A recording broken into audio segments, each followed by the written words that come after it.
Hello po mga kabebe, magandang buhay po sa lahat. Ako nga pala yung Duck Girl ng Bukidnon. At yun nga po mga kabebe ay mag-a-update na naman po ulit tayo sa mga alagang seo po natin.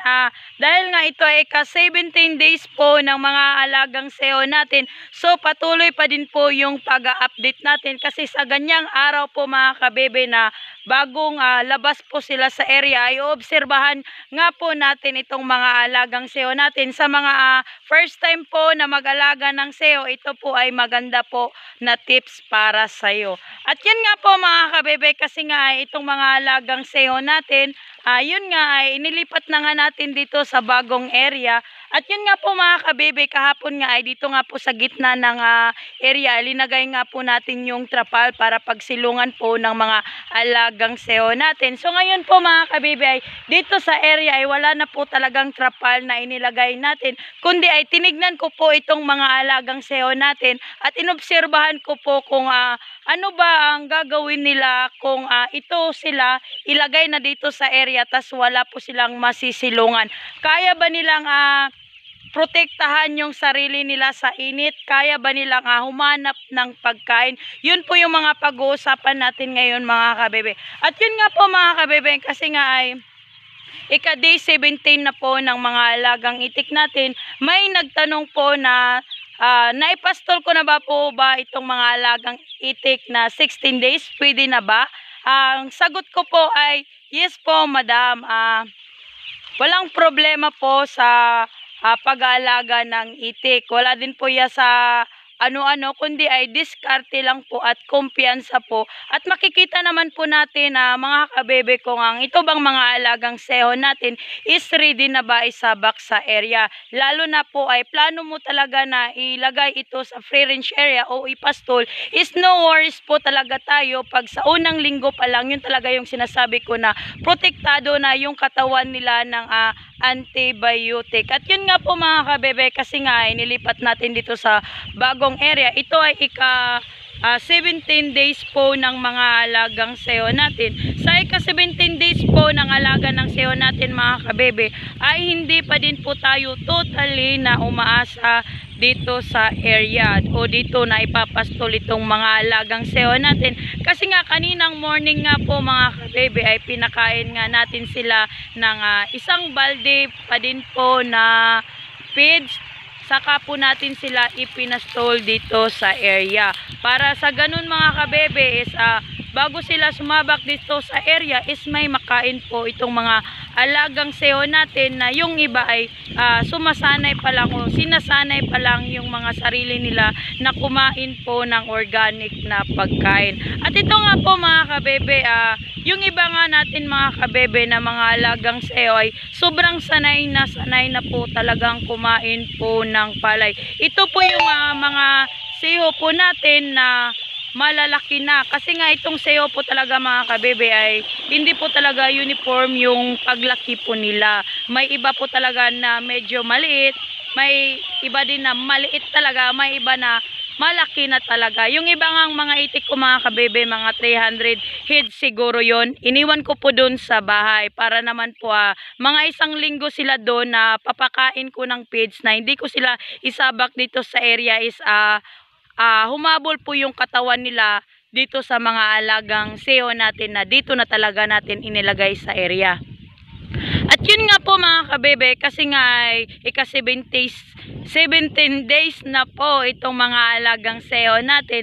Pagdating po ng 11 po ng morning ay pinakain ko na sila, pero hindi na po isang balde na feeds, kundi kalahating balde na ng feeds. Bali snack na po nila yun mga kabebe, na in kaso na yung iba ay medyo tamad na kumain ng palay, at least po ay may nakain po sila. Para naman po itong mga alagang itik natin is tuloy-tuloy pa din po yung pundasyon na kailangan po ng katawan po ng mga alagang seo natin. At yun nga po mga kabebe, nagpapainom pa din po tayo ng 4-in-1 para yun sa sachet yung ginagamit ko mga kabebe, para yun sa antibiotic na kailangan po sa katawan po ng mga seho natin, lalo na ngayon ay prone area po talaga dito yung tubig po mga kabebe.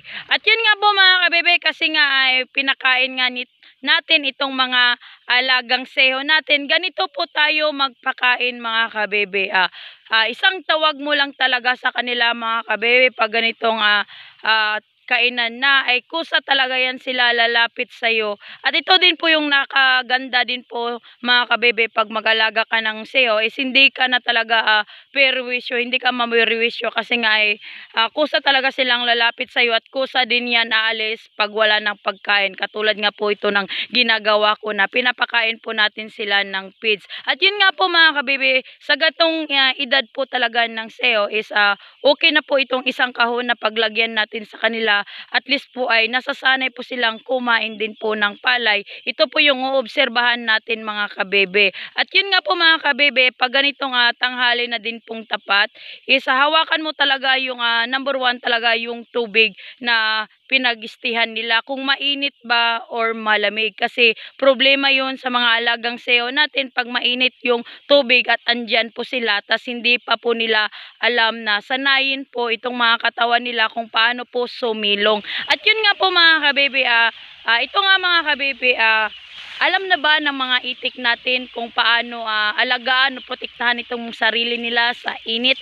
At ito nga po mga kabebe, sana obserbahan ko nga po mga kabebe, itong mga alagang seho po natin is kahapon nga natin sila inilagay talaga dito na bali whole day po talaga sila dito sa area, kasi nga ipinasok ko to yung mga alagang seho ko mga 5:30 na ng hapon. At yun nga ay unlimited nga yung kinakain nilang palay. Tas yun nga po mga kabibi, tas ngayon nga po na hindi na natin linagyan ng trapal, at inobserbahan ko po talaga mga kabebe kung alam na ba ng mga alagang seho natin na protektahan nila yung katawan nila sa init.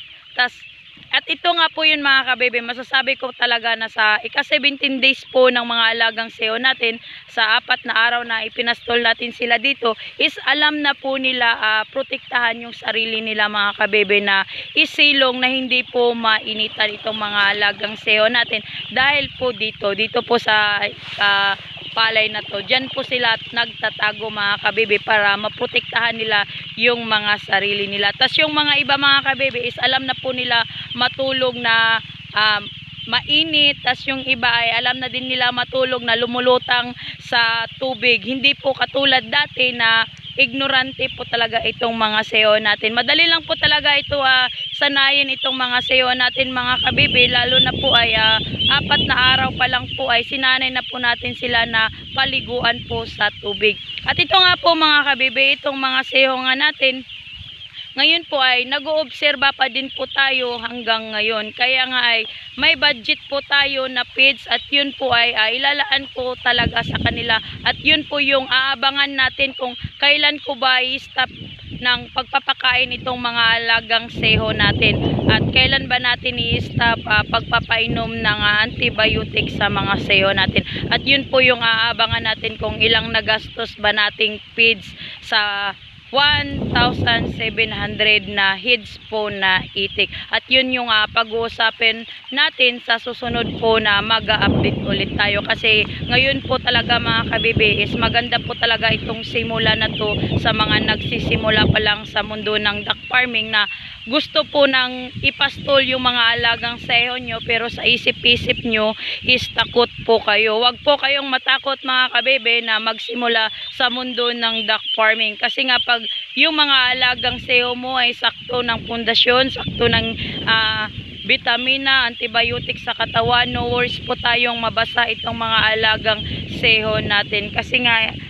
itong mga seho talaga mga kabebe, pag ganitong dito sila sa free range area or organic, lahat ng kinakain nila is nasa malayo po sila sa posibilidad na magkasakit itong mga seho natin, kasi nga ay sanay na sila. At yun nga po mga kabebe, ito nga din po yung babantayan natin, itong init at ulan. Pag ganitong init is babantayan mo yung area na pinaglagyan mo, kung may tubig ba, kung may tubig man dapat flowing, kung may flowing man dapat is maganda yung area. At yun po yun mga kabebe. Tas yung sa ulan naman po mga kabebe ay hindi po natin pwede pa ulanan itong mga alagang seho natin kasi malaking problema yon.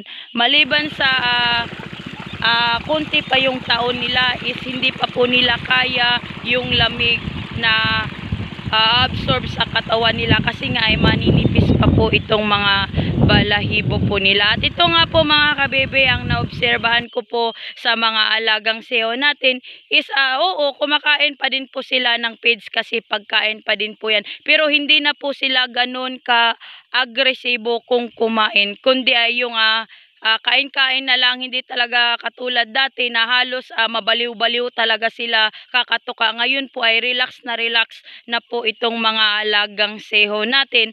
At yun nga po mga kabebe, itong ang seho natin ngayon is hindi na natin sila ilalagay sa kulungan or ipapasilong kasi nga ay nakikita nyo naman po mga kabebe na itong mga seho natin is alam na po talaga nila protektahan itong mga sarili nila. At ito po yung reason din po natin kaya wag po tayong matakot na ilagay itong mga seho natin pag may balak kang free range or ipapastol yung itik mo. At yun lang muna sa ngayon mga kabebe. At yun nga lagi kong sinasabi, disclaimer lang po kasi ito pong sinasabi ko dito ay base lang po ito sa experience ko po. Pero sa experience ko naman po ito mga kabebe is araw-araw pa din po tayong nag-aaral, open pa din po tayo sa mga negative at positive na comments nyo. Mag-comment lang po kayo para naman po ay may apply ko ito sa mga alagang seho ko at ma-share din po natin sa mga baguhan pa lang po na sa mundo ng duck farming. At ito nga po mga kabebe, ako nga pala yung duck girl ng Bukidnon. Salamat po. Sana po ay suportahan nyo po yung mga videos ko sa susunod po na mag-update tayo. Thank you for watching!